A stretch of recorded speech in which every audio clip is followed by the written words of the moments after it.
오늘 말씀의 제목은 성경을 시대별로 구분해야 하는 이유입니다. 성경을 시대별로 구분해야 하는 이유.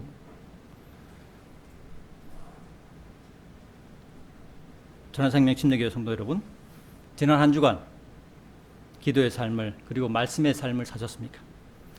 오늘 설교는 에베소서 3장 1절부터 12절의 말씀을 통해서 우리가 성경을 어떻게 구분하고 어떻게 바라보아야 하는가를, 그리고 그것을 통해서 우리가 무엇을 얻을 수 있는가를 알아보는 시간을 갖도록 하겠습니다.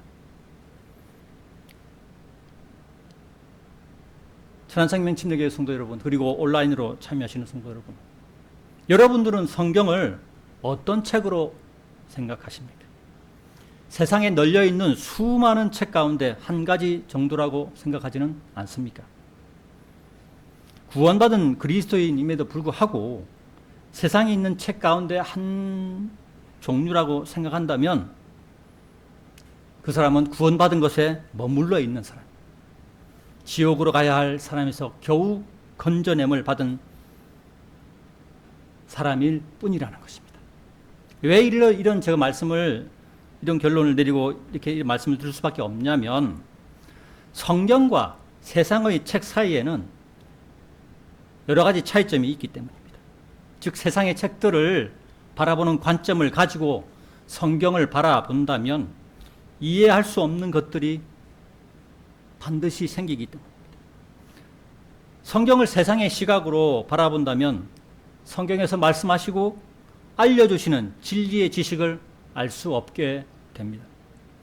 이 세상에는 성경처럼 수천 년을 이어오면서 일관된 관점으로 기록된 책이 전혀 존재하지 않습니다. 그 이유는 사람마다 관점이 다 다르기 때문입니다. 사람마다 관점이 다른데 어떻게 성경은 수천 년을 이어오면서 각각 다른 사람이 기록했음에도 관점이 같을 수 있는가에 의문이 생기는 것입니다. 이것을 설명하는 가장 합리적인 것에는 하나님의 인도하심이 있었다는 것입니다. 이 세상에서도 책을 집필할 때는 집필자의 관점이 중요합니다. 마찬가지로 하나님의 말씀인 성경도 집필자가 영원히 존재하시는 하나님이라는 것입니다. 사람은 단지 하나님의 말씀을 기록하는 기록자에 불과한 것입니다. 하나님께서 사람을 사용하셔서 성경을 기록하신 것입니다.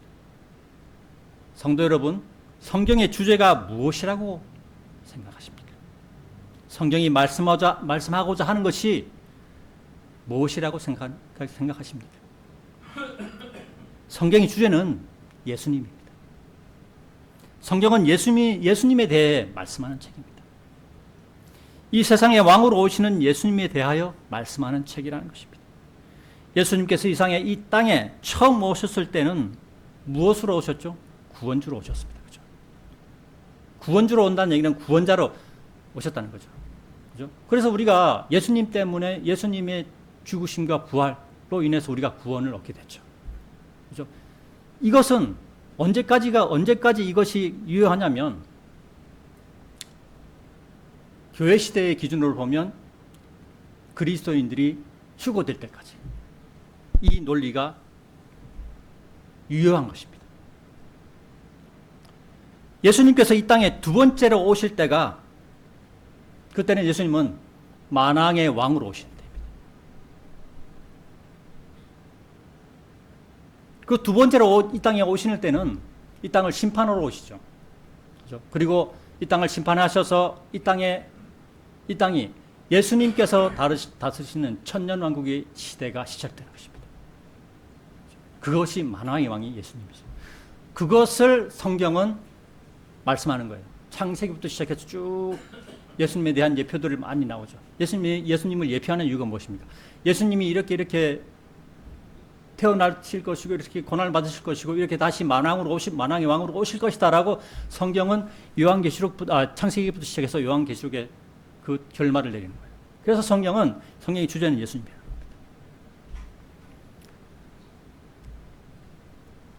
예수님께서 이 땅으로 오실 때가 만왕의 왕이 오시는 때인데, 지금 현재 우리의 기준으로 보면 아직은 이루어지지 않았습니다. 그죠? 앞으로 일어날 일입니다.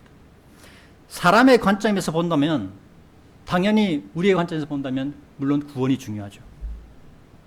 하지만 하나님 아버지의 관점에서는 예수님이 더 중요합니다. 그분의 독생자이신 주 예수 그리스도가 만왕의 왕으로 오시는 것이 하나님 아버지께서는 더 중요하신 것입니다. 구원은 예수님께서 다스리시는 천년왕국에 이르기까지의 과정에 불과한 것입니다. 구원은. 그 과정에 속해 있는 거예요. 구원은. 그리고 그 구원의 방법이 시대별로 다 다르다는 것을 성경은 말씀하고 있습니다. 오늘 설교의 제목인 성경을 시대별로 구분해야 하는 이유에서는 믿음과 구원의 관점에서 왜 성경을 시대별로 구분해야 하는가를 알아보고자 합니다. 성경은 시대별로 구원의 방법을 다르게 말씀하고 있다는 사실을 우리는 알아야 합니다.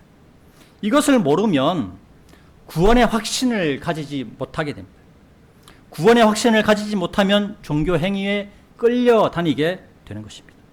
또한 성경을 시대별로 구분하지 못하면 그리스도인이 대환란을 겪는지 또는 겪지 않는지, 대환란은 언제 일어나는지, 예수님께서는 어느 시기에 재림하시는지 전혀 알 수 없게 된다는 것입니다. 교회에 나가서 예배를 드리지만 진리의 지식을 알지 못함으로 항상 구원을 이루어 나가려는 생각 속에서 자신의 행위를 내세우는 종교 생활을 하게 된다는 것입니다. 그들은 예수님께서 십자가를 지신 것은 알지만 예수님의 십자가가 어떤 의미를 나타내는지를 알지 못합니다. 제가 이렇게 말씀드리는 이유가 제가 그렇게 살아왔기 때문입니다. 제 경험이 그렇다는 거예요. 현재 대한민국의 수많은 교인들이 이러한 안타까운 상황에 처해 있다는 것입니다. 오늘 말씀의 제목 성경을 시대별로 구분해야 하는 이유, 첫 번째로 하나님의 은혜의 분배 사역을 이해하라에 대해서 말씀드리겠습니다. 하나님의 은혜의 분배 사역을 이해하라. 본문 1절에서 4절을 같이 보겠습니다. 다시. 이런 까닭에 너희 이방인들을 위하여 예수 그리스도의 속박된 자인 나 바울은 말하노라. 너희를 위하여 나에게 주어지는 하나님의 은혜의 분배 사역을 너희가 들었다면, 곧 계시로 그분께서 나에게 그 신비를 알게 하신 것을 들었다면 내가 그 전에 몇 마디 말들로 기록한 것과 같으니 너희가 읽을 때면 그것을 통하여 그리스도의 신비 안에 있는 나의 지식을 너희가 이해할 수 있으리라. 사도 바울은 예수님께서 직접 선택하신 이방인을 위한 사도였습니다. 이것을 알 수 있는 말씀이 본문 2절과 3절에 기록되어 있죠. 좀 전에 읽었습니다. 그리고 또한 이것을 증명하는 말씀이 있습니다. 갈라디아서 1장 14절부터 17절을 한번 찾아보겠습니다. 갈라디아서 1장 14절부터 17절입니다. 바로 앞에 있죠. 갈라디아서. 갈라디아서 1장 14절부터 17절을 같이 한번 찾아보겠습니다.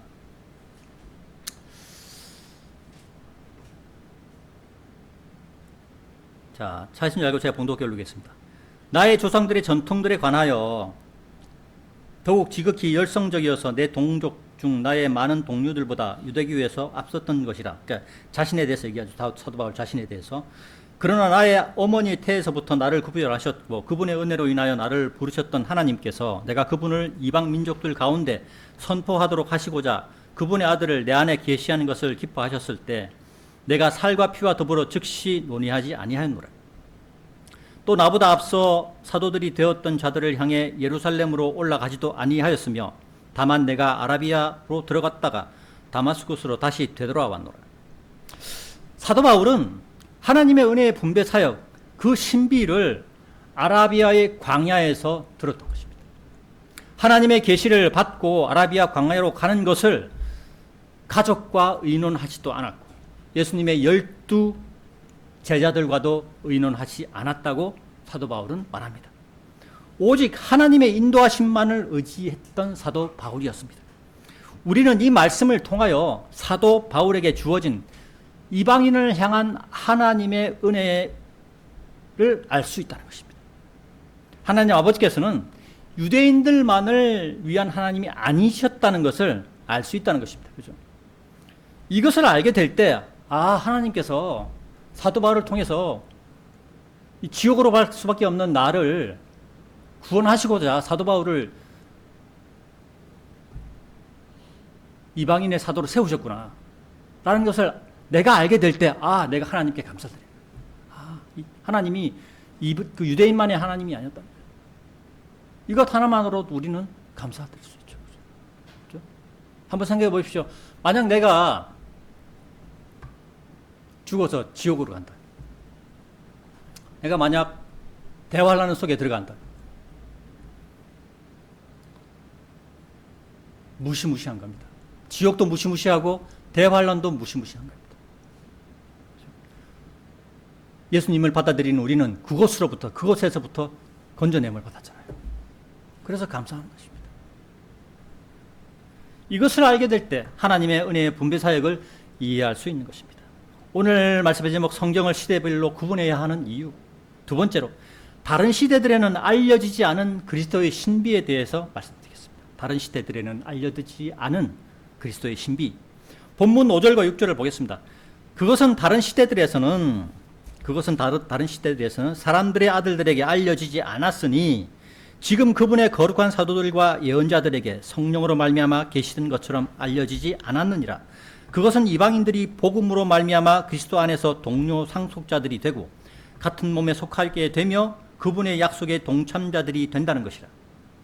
사도 바울에게 주어진 그 하나님의 은혜의 분배 사역의 기본이 되는 것은 그리스도의 신비였다는 것입니다. 그리스도의 신비가 무엇인가를 알기 위해서 말씀을 보겠습니다. 지금 본문 우리가 봤던 에베소서 3장 그 앞에 에베소서 2장 11절부터 16절입니다. 같은 페이지니까 그대로 보셔서 왼쪽으로 보시면 됩니다. 에베소서 2장 11절부터 16절을 같이 보겠습니다. 이런 이유로 너희가 과거에 육체로는 이방인들이었던 것을 기억하라. 너희는 사람들의 손으로 육체에 행해진 할례를 받아 할례자로 불리는 자에게, 그러니까 유대인들이죠. 유대인들에게 무할례자라 불리는 자들이라. 우리가 그렇다는 거죠.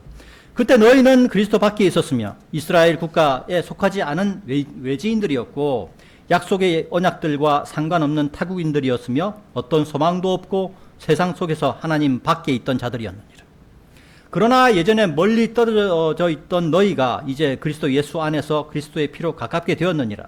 이는 그분께서 우리의 화평이시요 양쪽 모두를 하나로 만드시고 우리 사이를 나누어 놓은 중간벽을 허물어 내신 분이시기 때문이라.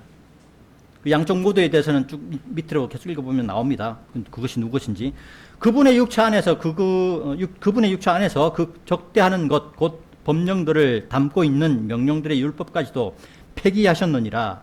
이는 둘을 그분 자신 안에서 하나의 새 사람으로 만들어 화평을 이루려 하심이요 그분께서 십자가로 양쪽 모두를 하나의 몸 안에서 하나님께 화해시키려 함이며 십자가로 그 적대하는 것을 폐하려 하심이라.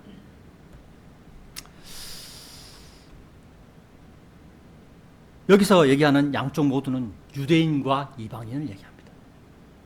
그리스도의 신비는 예수님께서 십자가에 자신의 몸과 그 물과 피를 내려놓으셔서 아담부터 생겼던 사람의 원죄와 그리고 자범죄, 그죠? 스스로 짓는 죄죠. 를 없애시고 유대인이든 이방인이든 상관없이 예수님을 받아들인 자는 누구나 예수님으로 인하여 하나님 앞으로 나아갈 수 있는 상황을 만들어 놓으신 것을 그리스도의 신비라고 말씀하는 것입니다.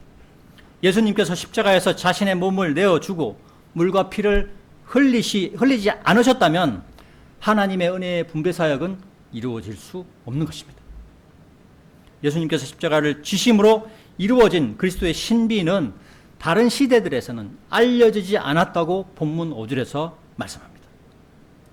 이것이 성경을 시대적으로 구분해야 되는 일이에요. 다른 말씀하잖아요. 여기서 다른 시대들에서는 알려지지 않았다. 본문 5절에서 말씀하는 다른 시대들은 예수님께서 십자가를 지시기 전까지의 시대를 말합니다. 그렇죠? 즉 창세기부터 마태복음 28장 18절까지의 그까지가 다른 시대들에 해당하는 것입니다.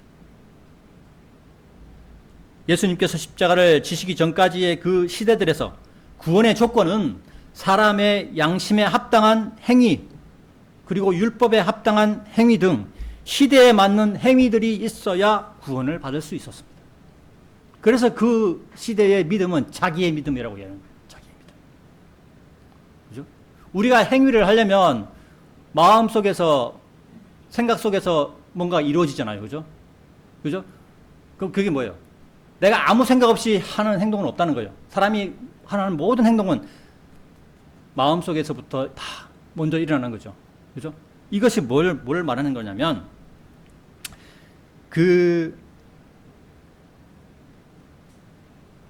본인의 믿음을 얘기하는 거예요. 내가 나의 믿음을 지키기 위해서 내가 이런 행동을 해야 되겠다라고 생각을 한다는 거죠. 마찬가지로 나는 세상에 죄를 짓고 세상적으로 살래 이러면 그 마음속에 이미 그런 생각을 하고 있다는 거죠. 그러니까 그 믿음이, 자기의 믿음이 어떠냐에 따라서 행동을 나타난다는 거죠. 그래서 이 구약적인 구원의 부분에서는 믿음이, 구원이 자기의 믿음과 자기의 행위로 결정된다는 거예요. 성경은 그걸 얘기합니다.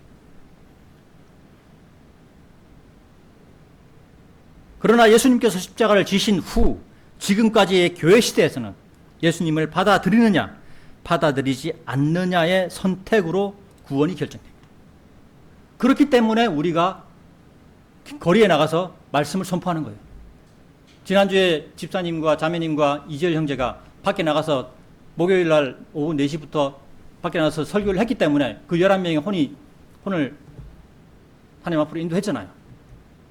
이렇기 때문에 만약에 자기의 믿음으로 그렇게 한다면 그렇게 할 필요가 하나도 없어요.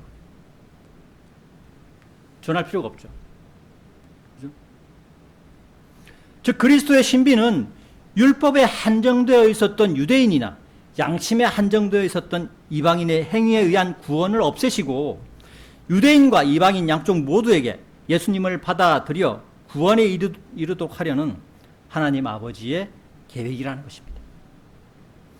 이것에 대해서 성경 한 구절을 찾아보겠습니다. 디모데전서 2장 5절입니다. 디모데전서 2장 5절입니다.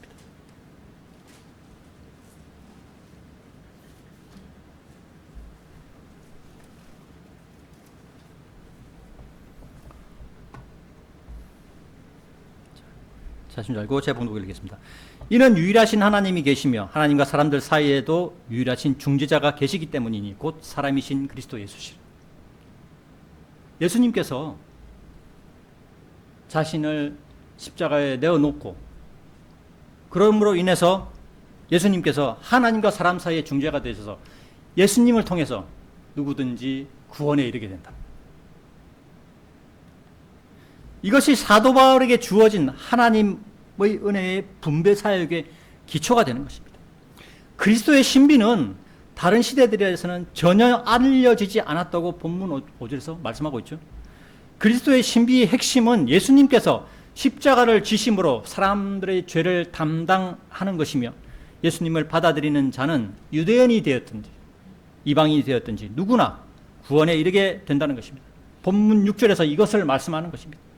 우리는 과거에 얼마 전에 이사야서 53장이 예수님의 죽음에 대하여 예언하는 장임을 읽어왔죠. 그리고 그렇게 알고 있습니다. 그러나 이사야서 53장은 예수님의 그 죽음이 유대인과 이방인 모두를 예수님 몸 안에서 하나님께 화해시키려 하는 것이라는 사실은 이사야서 53장에는 기록되어 있지 않습니다. 그렇죠? 오직 예수님의 죽음에 대해서 기록되어 있습니다. 구약의 말씀들에서 그리스도의 신비인 유대인과 이방인 양쪽 모두를 구원하는 것에 대해서 기록하고 있지 않다는 것입니다. 이것을 본문 5절에서 말씀하는 거예요. 그러니까 교회 시대를 살아가는 그리스도인은 반드시 말씀을 구분해야 돼요. 성경을 그렇게 얘기하고 있기 때문에 성경에서. 하지만 오늘날 많은 제도권 교단 교회들은 그렇게 바라보지 않죠. 말씀을 구약의 구원도 여기까지 이 교회 시대에 끌어오고 미래에 일어날 대환 시대의 구원도 이 시대에 끌어옵니다. 그러니까 구원이 짬뽕이 돼요. 그 결과는 어떻게 되냐면 구원의 확신이 없는 거예요. 구원의 확신이 없어요. 왜? 행위 구원이 자기의 믿음으로 인한 행위 구원을 추구하는 그런 구원에 이르게 되기 때문입니다. 오늘 말씀의 제목 성경을 시대별로 구분해야 하는 이유 세 번째로 복음의 사역자가 해야 할 일에 대해서 말씀드리겠습니다. 본문 7절에서 9절을 보겠습니다.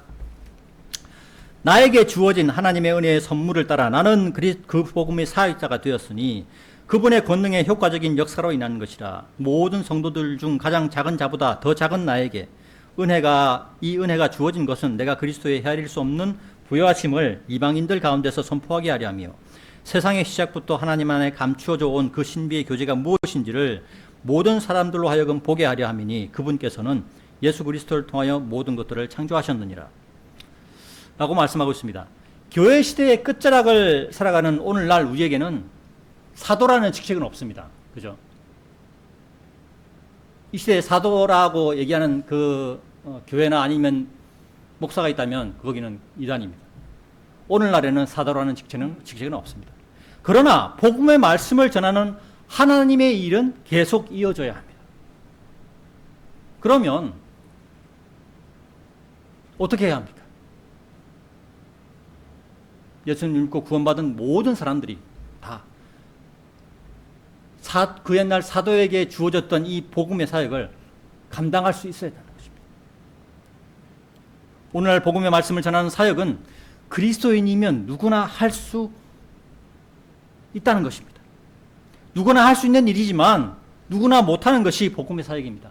아이러니하죠. 진리의 지식을 알고 있어야 하고 담대함도 갖추어야 합니다. 이것에는 교육과 훈련의 그 시간이 필요합니다. 그리고 성령님의 인도하심이 반드시 필요합니다. 본문 8절의 끝부분에 부여하심이라는 단어가 있는데 이 말의 뜻은 예수님 안에 있는 모든 것들이, 예수님 안에서는 모든 것들이 풍부하다는 뜻입니다. 이 말은 9절의 말씀과 연계된 말씀입니다. 하나님 아버지께서는 예수님을 통하여 이 세상의 모든 것들을 창조하셨다고 말씀합니다. 이 말씀은 창세기에는 기록되어 있지 않죠. 그죠? 창세기에 하나님께서 예수님을 통해서 이 세상의 모든 것들을 창조하셨다고 얘기한 그 기록은 없습니다. 그죠? 근데 에베소서 3장에 보니까 그 말씀이 있잖아요. 그죠? 이 세상의 모든 것들, 우리의 눈에 보이는 것들뿐만 아니라 사람의 눈에 보이지 않는 것들도 모두 창조하신 분이 예수 그리스도라고 성경은 에베소서 3장에서 말씀하는 것입니다. 모든 것들을 창조하신 분의 그 부유함은 엄청난 것입니다. 그죠? 왜? 주인이니까. 그죠? 오늘날 이 시대에도 주인은 모든 물질을 소유한 사람을 주인이라고 얘기하잖아요. 그죠? 그러면 온 우주를 창조하신 분이 온 우주의 주인이잖아요. 그러면 온 우주를 창조하신 예수님께서 얼마나 부유하시다는 거예요. 사람이 상상할 수 없는, 헤아릴 수조차도 없는 부가 예수님에게 있다는 것입니다. 우리는 본문 9절의 말씀을 통하여 이 세상을 창조하신 분이 예수님이라는 사실을 알 수 있습니다. 우리를 구원하신 예수님께서 이 세상을 창조하신 분인데 얼마나 부유하시겠습니까? 하나님 아버지께서는 예수 그리스도를 통하여 모든 것들을 창조하신 이유를 세상의 시작부터 하나님 안에 감추어져 온 그 신비의 교제라고 말씀하고 있습니다. 하나님 아버지께서 예수 그리스도를 통하여 모든 것들을 창조하신 신비의 교제를, 그러니까 하나님과 예수님의 그 교제를 우리도 예수님 안에서, 그죠? 예수님 안에서라는 얘기는 뭐냐면 구원받은 자들 얘기하는 거죠. 구원받은 가운데서 하나님 아버지와 나누기를 원하신다. 그리스도인이라면 이 신비의 교제를 매일 해야 합니다. 어떻게 합니까? 우리가 매일 정해진 시간이나 혹 어려운 일을 당할 때마다 하나님 아버지께 예수님의 이름으로 기도하는 것입니다. 이것이 우리가 이 땅에 있을 때 할 수 있는 신비의 교제인 것입니다. 오늘 말씀드린 성경을 시대별로 구분해야 하는 이유 네 번째, 예수님 안에서 예수님의 믿음으로 확신과 담대함과 하나님께 나아가는 권한을 가진다. 알아보겠습니다. 예수님 안에서 예수님의 믿음으로 확신과 담대함과 권한을 가진다. 본문 10절에서 12절을 보겠습니다. 이는 교회를 통하여 이제 하늘의 처소들에 있는 정사들과 권능들에게 하나님의 다양한 지혜를 알게 하려는 의도시니 그리스도 예수 우리 주 안에서 그분께서 목적하신 영존하는 목적에 따른 것이라. 그분 안에서 우리가 그분의 믿음으로 말미암아 확신과 함께 담대함을 가지고 또 다가갈 수 있는 권한을 가진니라 라고 말씀합니다. 본문 10절의 교회는 물리적인 건물을 의미하는 것이 아닙니다. 성경에서 말씀하는 교회는 예수님을 받아들이고 믿는 사람들의 모임이기 때문입니다. 그러나 오늘날에는 하나님의 말씀을 전하는 목사들조차 건물을 중요하게 생각합니다. 그래서 많은 사람들을 건물 안에 데려오기를 원합니다. 마치 이 세상이 화려한 것을 좋아하는 것처럼 하나님의 말씀을 따르는 자들이라고 하면서도 세상의 모습을 따라가는 그러한 목사들과 교인들이 대부분인 세상이 되어버렸습니다. 우리 교회 건물이 크니, 우리 교회 인원이 더 크니, 더 많으니 이런 얘기를 한다는 거예요. 하나님이 보시기에 그건 아무것도 아니에요. 우리는 성경에서 구약과 신앙의 차이점을 발견할 수 있습니다. 구약의 말씀들에서는 외형적으로 보여지는 성막 그리고 건축물의 의미를 가지는 성전이라는 단어가 등장하죠. 그리고 성막을 만드는 것과 성전을 건축하는 것이 기록되어 있습니다. 그러나 마태복음 24장에는 성전과 관련하여 예수님께서는 예루살렘에 있던 그 헤롯 성전이 무너져 내릴 것이라고 말씀한다는 것입니다. 이것이 무엇을 의미할까요? 예수님께서는 십자가에서 물과 피를 흘리신 이후부터는 예수님 자신이 성전이 된다는 것입니다. 이와 관련된 말씀을 한번 찾아보겠습니다. 요한복음 2장입니다. 요한복음 2장 13절부터 21절까지 보겠습니다. 요한복음 2장 13절부터 21절까지입니다.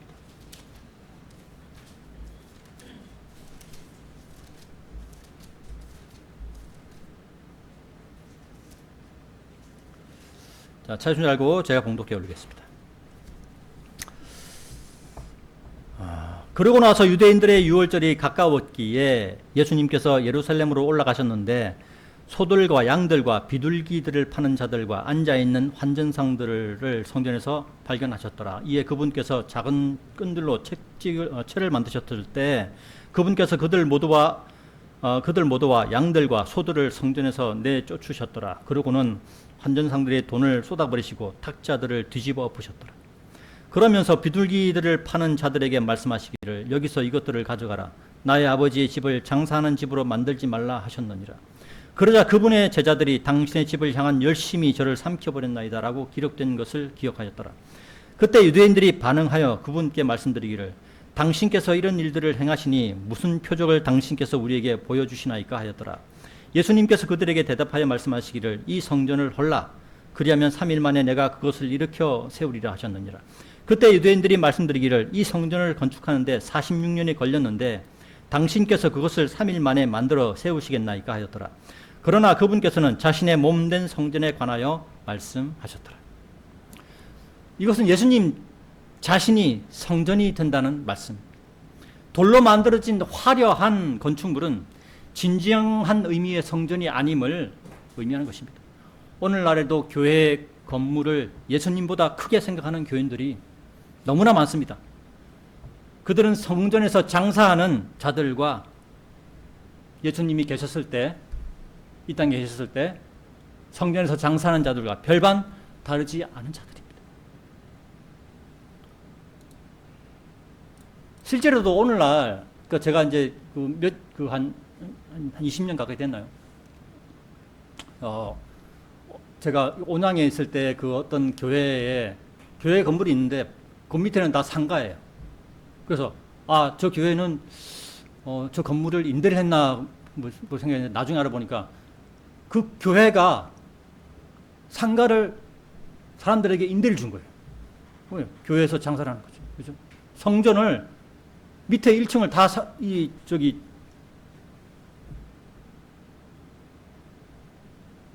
돈을 받고 임대를 준 거예요. 근데 결국 그 교회는 어떻게 됐냐면 그 교인들이 계속 빠져나가서 나중에는 외곽으로 나가버렸습니다. 거기가 어디냐면 우리 온양 온천역에서 이제 구경할 때 거기서 보이는 교회예요. 현재도 이런 일들이 일어나죠. 천안생명 침례교회 성도님들은 그리스도인으로서 무엇이 중요한가를 잘 아는 분들이 되었으면 합니다. 본문 10절에서는 이는 교회를 통하여 하늘의 처소들에 있는 정사들과 권능들에게 하나님의 다양한 지혜를 알게 하려는 의도시니라고 말씀합니다. 이 말씀은 하늘에 정사들과 권능들이 있으며 그들이 거하는 처소들이 있다는 말씀입니다. 하늘의 처소들이 있는 정사들과 권능들이 무엇을 의미하는 것일까요? 하나님을 배반한 자인 사탄과 그를 따르는 자들인 마귀들을 의미하는 말씀이기도 합니다. 여기서 우리 골로새서 2장 15절 한번 찾아보겠습니다. 골로새서 2장 15절입니다.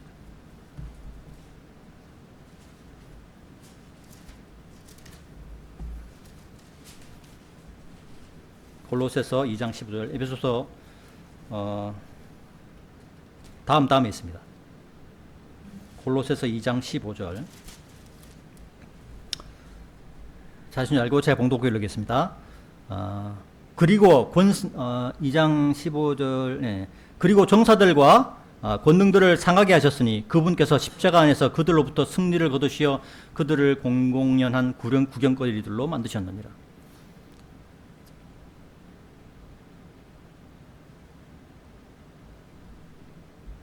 또한 이것은 창세기 3장 15절에 나오는 또한 너의 여자와 그 여자 사이에 또 너의 씨와 그녀의 씨 사이에 내가 적개심을 두겠노라. 그 여자의 씨가 너의 머리를 상하게 할 것이요 너는 그의 발꿈치를 상하게 할 것이라 라는 말씀하고도 연관되어 있는 말씀입니다. 예수님과 사탄의 싸움이라는 거죠. 그리고 사탄이 거하는 곳이 하늘에 있다는 걸 우리는 이 말씀을 통해서 알 수 있다는 것입니다. 본문 10절의 말씀은 예수님의 믿음을 받아들인 자들인 그리스도인들이 어떻게 행동하여야 함을 잘 나타내는 말씀이기도 합니다. 하나님의 일에 사용되어 하나님의 다양한 지혜를 드러내는 그리스도인이 되어야 한다는 것입니다. 이것은 주 예수 그리스도 안에서 하나님께서 목적하신 영원히 존재하는 목적이라고 11절에서 말씀합니다. 그죠? 우리는 구원받고 난 이후에 영원세에 가더라도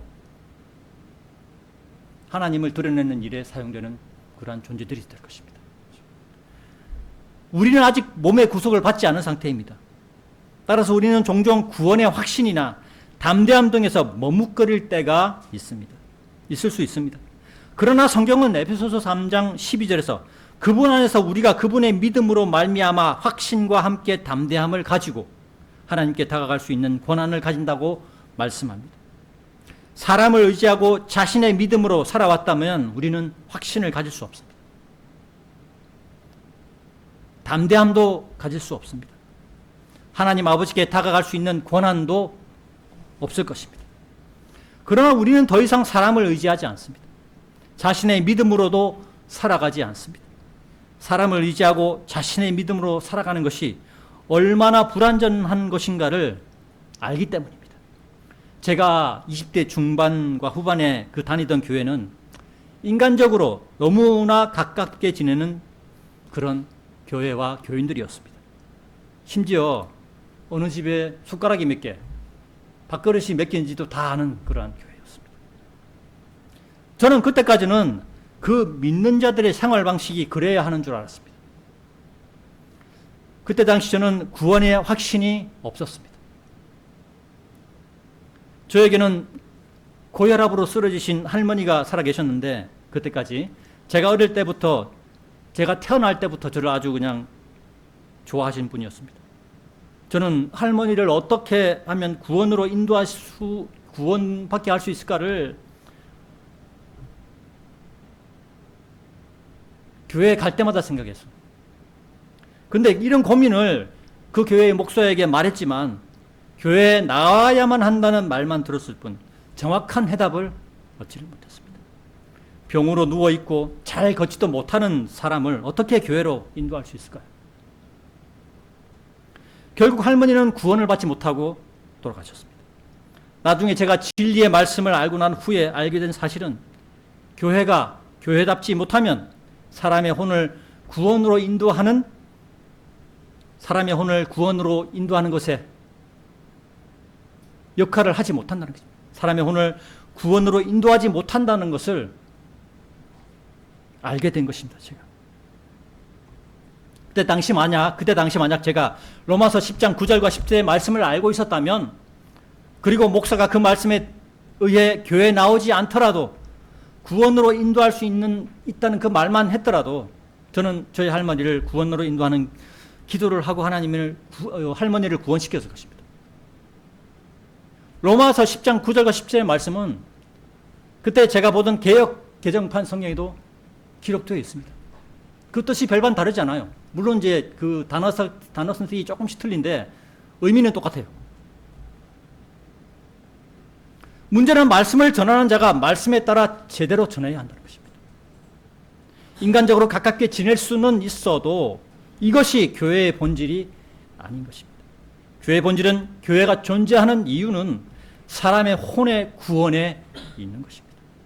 그리고 구원은 받은 자에게 진리의 지식을 가르쳐서 다른 사람도 구원으로 인도하게 해야 하는 책임이 교회에 있는 것입니다. 건물에 있는 것이 아니고 그리스도인의 모임에, 우리 모든 그리스도인, 성도인들, 형제자매들의 각자에게 이런 책임이 있다는 것입니다. 그러나 세상의 교회에는 혼을 구원하지 못하는 이런 문제가 지금도 여전히 일어나고 있을 것입니다. 제가 진리의 말씀을 알고 난 후에 저는 저의 아버지와 어머니를 교회에 데리고 나오지 않고도 구원의 말씀을 전하였고 아버지와 어머니를 구원으로 인도하였습니다. 진리의 말씀과 말씀을 전하는 자가 얼마나 중요한가를 깊이 깨닫게 되는 경험이었습니다. 교회를 그렇게 오래 다녀도 지옥으로 향하는 혼을 구원으로 인도하는 사람이 제도권 교단 교회 안에는 전혀 없다는 것을 저는 알고 있습니다. 왜냐하면 그 교회 말고도 그 다음 다른 교회를 두 군데를 더 다녔거든요. 그런데 마찬가지예요.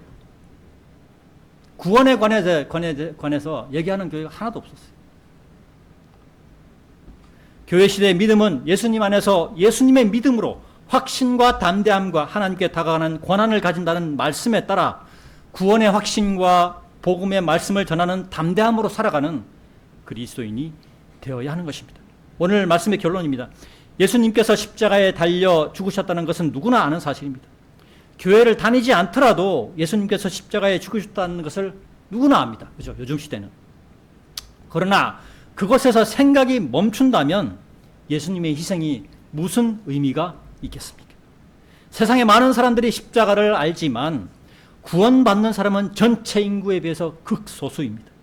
예수님께서는 사람의 혼을 구원하시고자 자신을 십자가에 내어주고 물과 피를 다 흘리셨습니다.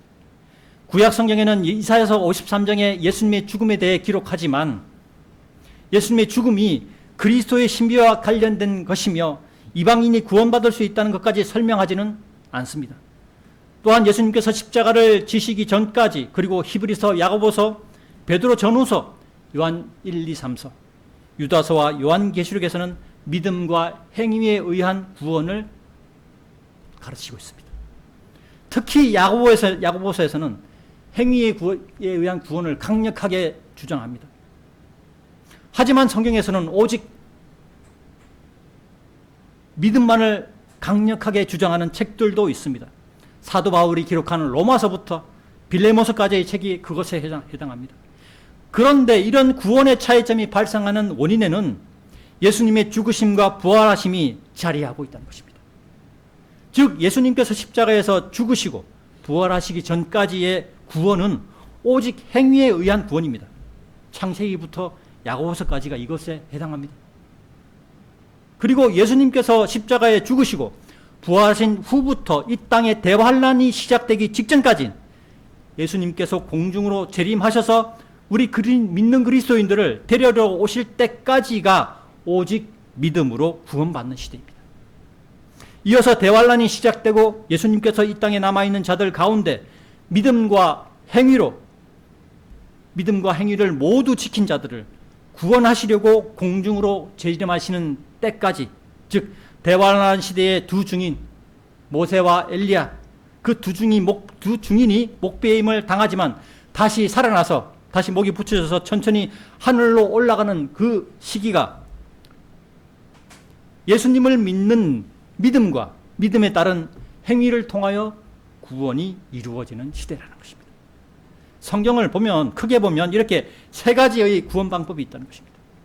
오직 행위, 오직 믿음, 행위와 믿음. 이것이 우리가 성경을 시대별로 구분해야 하는 이유입니다.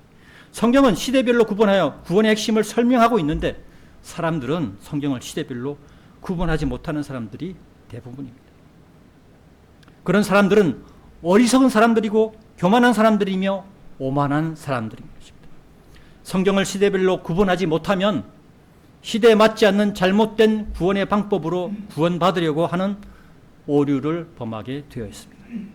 그것은 마치 제가 과거에 구원의 방법을 잘못 알고 있어서 저의 할머니를 구원하지 못한 저와 같은 큰 실수를 범하게 되는 것입니다. 혼을 구원할 수 있었음에도 구원하지 못하는 그런 상황을 맞게 된다는 것이죠. 또한 성경을 시대별로 구분하지 못하면 믿음에 대한 확신과 담대함이 없게 됩니다. 그러면 구원에 대한 확신도 사라지게 되어 있습니다. 오직 자신의 믿음을 더 쌓으려고 노력하게 되고 자신의 행위로 구원을 이루려고 한다는 것입니다. 그리고 그것에서 인내하지 못하면 결국은 이단으로 빠지거나 아니면 세상으로 나가게 되죠. 그것이 현재 제도권 교단교회의 적폐, 잘못된 점이라는 것입니다. 제도권 교단교회는 그들이 많은 사람들을 데리고 있으면서도 제대로 된 구원의 말씀을 가르치지 못함으로 인해서 그 많은 사람들이 구원을 받지 못하고 이단으로 빠져나가거나 아니면 교회에서 세상으로 흘러나가버리는 그런 상황에 이른다는 것입니다.